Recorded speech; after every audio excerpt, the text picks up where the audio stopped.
In the previous session, we looked at the importance of knowing the community and knowing the organisations that you are working with.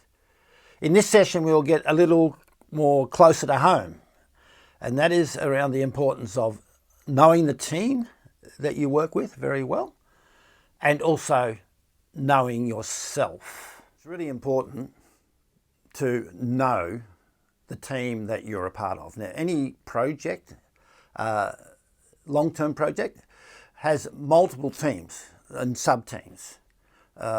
So it's important for each person to know what team they belong to, why they are in that team, what is expected of them from their team members, and how well they're delivering in those outcomes. So I'll just back up on that. First is you need to know the team that you're a part of.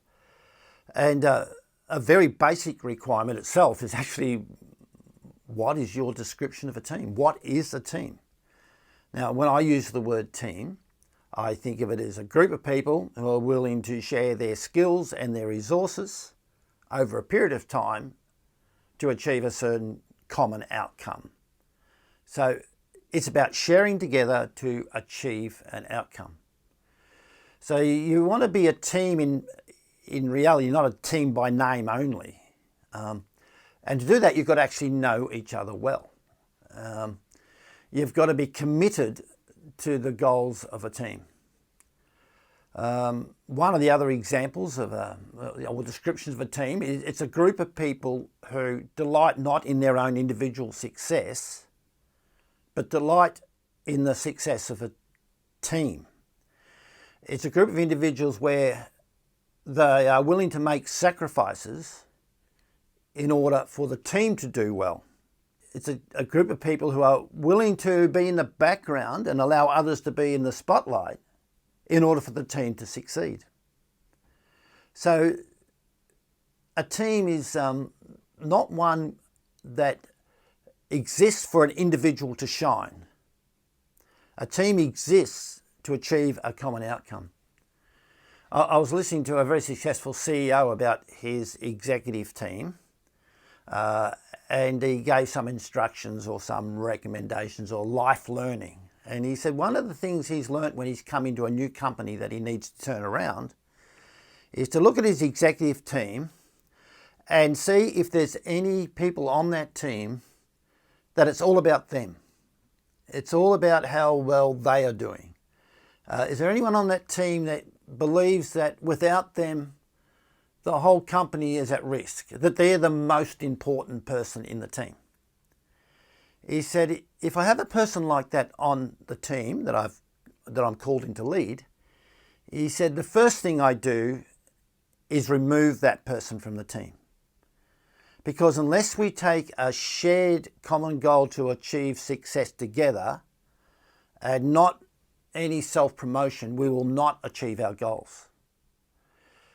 So in your team discussion, in your project, it's a great conversation to have.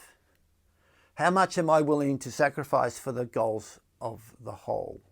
How much do I delight in other people's success? And that's about getting to know your team well. And it's also important that each person in the team knows what they are expected to contribute and the roles that they're expected to play. Not just what they expect to play, but what others expect of them.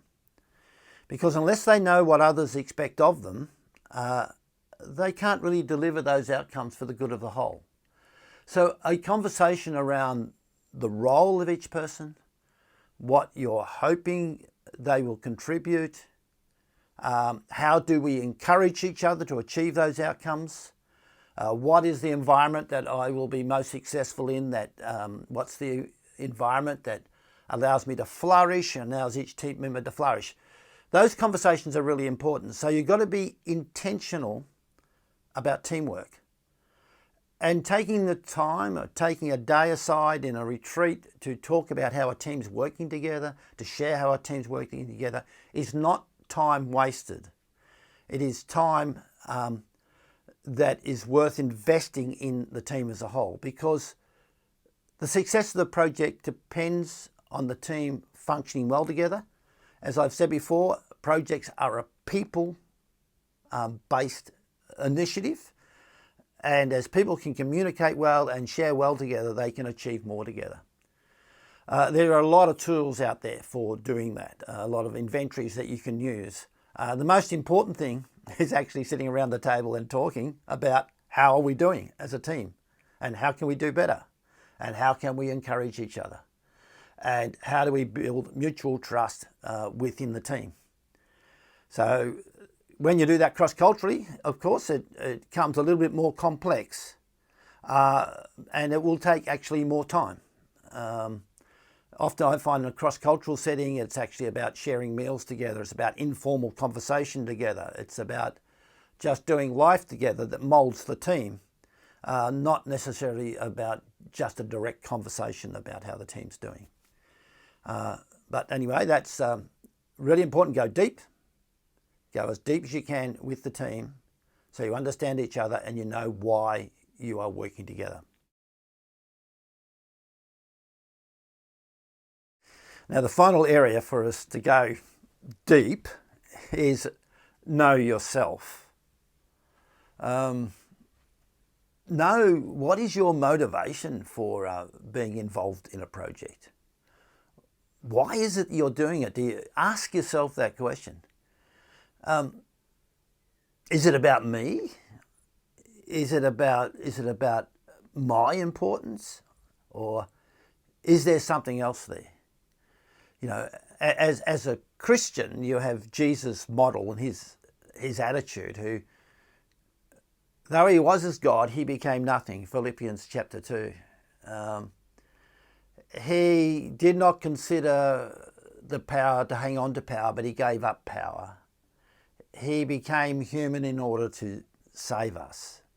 It was an attitude of humility, an attitude of patience. That's what it means to follow Christ. So it's worth asking yourself that question, particularly if you come into a role as a Christian and believe it's your Christian values that is motivating you. To what degree do I allow the humility of Christ to influence me? To what degree do I allow the example of sacrifice, of giving of self, to motivate and lead me? Or is it more about me and my importance? It's a really important question, right? So be willing to dig deep, and it's almost like a spiritual awakening that can come through cross-cultural work. Part of the reason for that is that when we work with minority cultures, they're often quite marginalised, and we can have this idea that we come to help, that we are in some ways superior, we know more, and somehow I have this advantage. But that sense of superiority is actually a trap for effective cross-cultural project management. We need to take on the mind of Christ. We need to learn humility. So, know yourself. Ask yourself the hard questions. That's really important. Also, understand how you best contribute to a team. What are the roles that work for you? Now, this has been really important for me in my life's work, because I'm best at the startup end of at the startup side of the project. I'm more of a global thinker. It's more about the vision of the project. It's more about connecting partners. So I'm sort of a networking green light thinker, and with that, I'm fairly useless actually in the nitty-gritty of doing the project, but I'm quite helpful at the start of a project. So that information is actually really important, because I can offer and help in the area that I know I can deliver in, and not work in the area where I will surely disappoint my colleagues. So knowing yourself, knowing your strengths, knowing your weaknesses is critically important.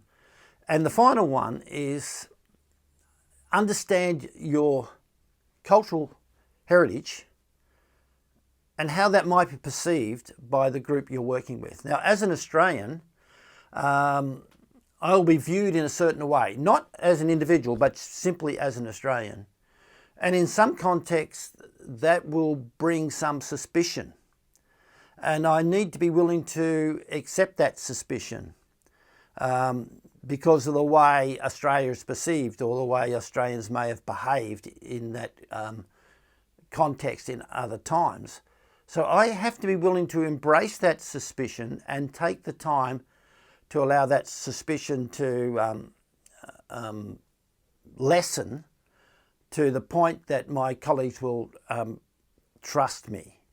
And again, that takes time. So you have to know the baggage you bring with you from your culture, and that will be some strengths and that will be some weaknesses. As a person from a Western context, often you may be viewed as the person who brings the finances. And that's maybe all that you're viewed at, and that is not sufficient to run a project. You have to go deeper than that. You have to get to know each other at a personal level and remove those stereotypes, if you like, so that you can genuinely work together. So know yourself, know your motivations, know the role and skills you bring to the project, and also understand your national heritage and how that may impact the project either negatively or positively, and try to lessen the negative impact and take advantage of the positive heritage that you bring. It's a lifetime journey, knowing yourself. Ask yourself the hard questions in order to do a project well.